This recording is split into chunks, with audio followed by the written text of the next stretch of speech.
성도 여러분 반갑습니다. 오늘도 우리 주님과 함께하는 복된 하루 되신 줄로 믿습니다. 이 시간 우리가 함께 은혜를 나눌 본문 말씀 신약성경 갈라디아서 3장 23절부터 25절까지에 있는 말씀입니다. 갈라디아서 3장 23절부터 25절까지의 말씀 봉독합니다. 믿음이 오기 전에 우리는 율법 아래에 매인 바 되고 계시될 믿음의 때까지 갇혔느니라. 이같이 율법이 우리를 그리스도께로 인도하는 초등교사가 되어 우리로 하여금 믿음으로 말미암아 의롭다 함을 얻게 하려 함이라. 믿음이 온 후로는 우리가 초등교사 아래에 있지 아니하도다. 아멘. 신약성경에서 바울을 이야기할 때 가장 많이 하는 오해 중에 하나가 믿음으로 구원에 이른다, 오직 믿음으로만 구원에 이른다 라는 그런 주장 때문에 하나님의 말씀을 듣고 실천하는 순종을 외면하고 있다라고 하는 오해, 가장 큰 오해이죠. 바울의 행함을 무시하거나 행함을 외면한 하나님의 말씀대로 실천하는 삶을 필요 없다라고 이야기한 적은 없습니다. 한 번도 하나님의 말씀을 듣고 순종하는 행함을 소홀히 여긴 적도 없습니다. 오히려 성령의 인도하심을 따라 순종하지 않으면 성령의 역사를 거역하는 것이 되고, 순종하지 않는 것은 하나님을 거역하는 죄를 범하는 것이다 라는 것을 많이 강조를 합니다.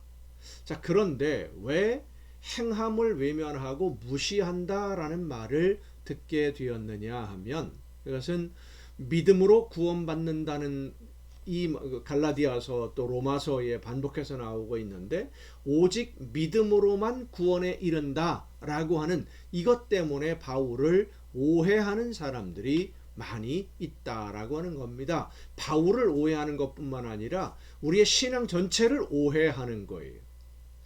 우리가 성경을 읽으면서 참 주의해야 될, 정말 주의해야 될 부분이 뭐냐면, 어떤 한 말씀이 그 배경에 어떤 역사적 사실이 있고 그 말씀이 기록된 목적이 무엇인지를 생각하지 않고 그저 한 단어 혹은 한 문장 이거에만 집중을 해서 그것에 이제 매몰되다 보면, 그 단어 하나만 해석하려고 하다 보면 하나님의 말씀이 아닌 사람의 생각을 하나님의 말씀으로 오해하는 그런 시험에 빠질 수도 있다는 점을 우리는 두려워해야 됩니다. 지난번에도 잠깐 언급한 적이 있는데, 바울이 율법을 지키는 것으로 구원에 이르지 못하고, 그러니까 할례를 받거나 율법을 지킨다고 구원에 이르는 것이 아니라 할례는 구원과 관계가 없는 것이다 라고 주장을 했어요. 그렇게 주장한 것은 하나님의 구원의 첫 걸음에 대한 말씀을 설명한 것이지, 구원의 첫 걸음이죠. 하나님의 구원 전체를 다 이야기하는 것은 아니었습니다. 다시 말하면 하나님의 구원은 시작이 있고 끝이 있어요. 그리고 그 사이에 과정이 있어요. 이거 신앙생활입니다. 시작이 곧 끝이 아니다. 시작하면 끝난 거다가 아니라는 것을 우리는 알아야 됩니다. 우리가 예수님을 믿음으로 구원을 얻는 것은 구원의 시작입니다. 이 시작은 오직 예수님을 믿는 믿음으로만 하나님이 주시는 은혜입니다. 은혜가 아니면 우리는 이 시작 첫 걸음을 걸을 수 없습니다. 하나님이 은혜로 주시는 선물이 아니면 첫 걸음 내디디지도 못하기 때문에, 아니 알지도 못하는 거죠. 어제 이 시간에 그 전한 말씀 중에 학교에서 공부하는 우수반 열등반을 잠깐 예를 들었었는데, 우수반에 편입시켜 주시는 것이 하나님이 주시는 은혜의 선물이에요. 실력도 안 되고 성적도 안 되고 우수반이 있다는 것조차도 모르고서 열등반에서 자기 잘난 못에 치고받고 싸우고 있던, 공부가 뭔지도 모르고 아무것도 모르고 있던 우리를 하나님이 아무 조건 없이 은혜로 우수반이 있다라는 것을 알려주셨어요. 그리고 그 우수반에 들어갈 수 있도록 예수님이 대신 제물이 되셨다는 것을 믿기만 하면 그 반에 들어가게 해주겠다. 이게 하나님이 주시는, 우리에게 주시는 첫 번째 선물의 첫 번째 구원의 약속입니다. 예수님이 나를 대신해서 제물이 되셨다는 걸 믿기만 하면 그 반에 들여보내주겠다. 하나님의 자녀로 인정해주겠다. 자, 이것이 첫 번째 구원인데 우리가 믿음으로 그렇게 구원을 받았잖아요. 자, 그러면 그렇게 우수반에 들어가기만 하면 저절로 성적이 올라갑니까? 실력이 생깁니까? 아닙니다. 말씀을 들어야 되고요. 순종해야 됩니다. 예수님이 대신 제물이 되심으로 자격이 안 되는 우리를 우수반에 들여 보내주셨는데 우수반에 들어가 있으면서 전에 열등반에서 하던 그 행동을 그대로 하고 있으면 예전하고 똑같이 살고 있으면 말씀도 듣지 않고 순종하지도 않고 자기 욕심대로만 행동하면서 이제 나는 우수반에 들어왔으니까 이제는 더 이상 아무것도 하지 않아도 저절로 성적이 올라가서 최고 대학에 진학하게 될 것이라고 자랑만 하고 다닌다면 여러분은 어떻게 되겠습니까? 대학 입시가 다가오기도 전에 낙제로 그 반에서 쫓겨날 수도 있고요. 운 좋게 쫓겨나지 않아도 대학 입시에서 성적이 안 나오는데 원하는 대학을 갈 수가 있겠습니까? 그때 가서 나는 왜 우수반에 다녔는데 성적이 안 나오느냐고, 왜 대학을 못 가느냐고 항의하면 누가 받아주겠습니까? 예수님이 이 말씀을 하셨어요. 마지막 심판의 날에 어떤 사람들은 왼쪽, 어떤 사람들은 오른쪽.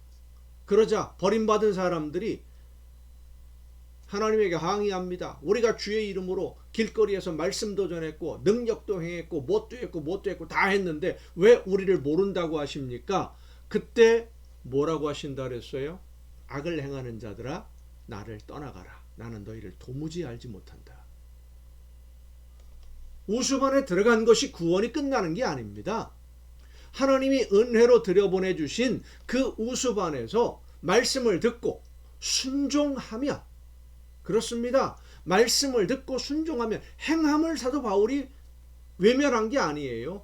소홀히 해도 된다고 한 게 아니에요. 말씀을 듣고 순종, 구원받았으니까 구원받은 사람들이 하나님의 말씀을 듣고 순종하면 성령께서 함께 해주셔서 실력이 늘어나게 되고 원하는 것 그 이상의 열매를 얻게 되는데, 그렇게 열매를 얻는 마지막 단계에 이르렀을 때 이 세상에서의 삶을 마치는 그 시간에 하나님이 우리 모두를 저울에 달아보십니다.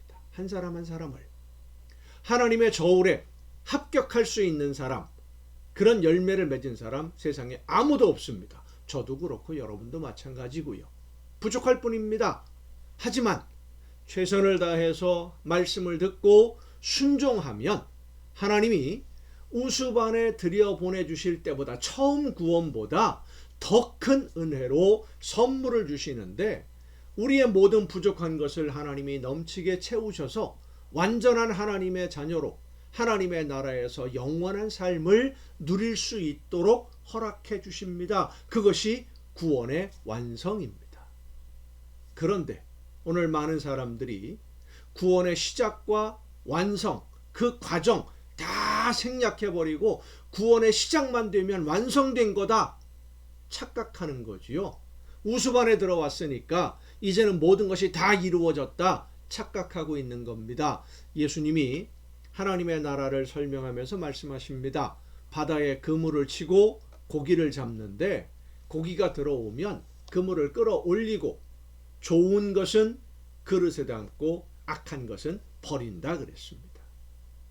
들어왔다고 다 하나님의 나라에 들어가는 게 아닙니다. 버림받는 사람들이 있습니다. 누가요? 말씀을 듣지 않고 말씀을 따라 순종하지 않은 사람들. 바울이 말하는 믿음으로 구원받는 것은 처음 구원, 은혜로 들여보내주시는, 은혜로 인정해주시는 그 첫걸음, 그것은 믿음 이외에는 없어요. 그렇게 하나님의 자녀가 되었으면 말씀을 듣고 순종하는 삶을 살아야 되는데, 그 말씀을 듣고 순종하는 것도 하나님의 은혜 가운데 믿음으로만 가능해요. 그래서 믿음으로 가는 거예요. 실천하는 거예요. 그러다가 마지막 때에 하나님이 모든 것을 온전하게 하시는 은혜를 그건 역시 믿음으로 누리게 되는데 그 모든 믿음으로 말미암아 우리는 하나님의 자녀로 오늘을 살아가게 되는 것입니다. 그것이 우리의 신앙 생활입니다. 우수반에 들어온 여러분 환영합니다. 열심히 최선을 다해 말씀을 듣고 순종해서 하나님이 기뻐하시는 열매로 하나님께 영광 돌릴 수 있기를 간절히 바랍니다. 기도하시겠습니다. 오늘도 크신 은혜로 저희들을 인도하시는 아버지 하나님, 은혜로 저희들에게 구원을 베풀어 주시고 하나님의 자녀로 오늘을 살 수 있도록 함께해 주심도 또한 감사드립니다. 최선을 다해 말씀을 듣고 순종함으로써 하나님이 기뻐하시는 일들만 이루어가는 우리 모두가 되게 하여 주시옵소서. 이 모든 말씀을 예수님의 이름으로 기도하옵나이다. 아멘. 여러분 오늘도 수고 많으셨습니다. 내일 또 정한 이 시간에 가정 예배를 통해서 여러분 모두 함께 다 같이 만날 수 있기를 바랍니다. 내일 뵙겠습니다.